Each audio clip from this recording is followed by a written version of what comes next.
स्वस्त वृक्षा झाले जिथे विवेद सवे वेद झाले तुझ्याच प्रसादात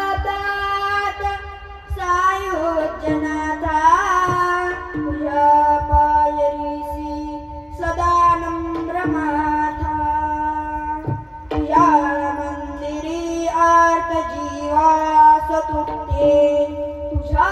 कीर्तन तुझ्या दर्शने लोक स्वानंद घेती श्रुती धन्य झाल्या तुझे गीत गाता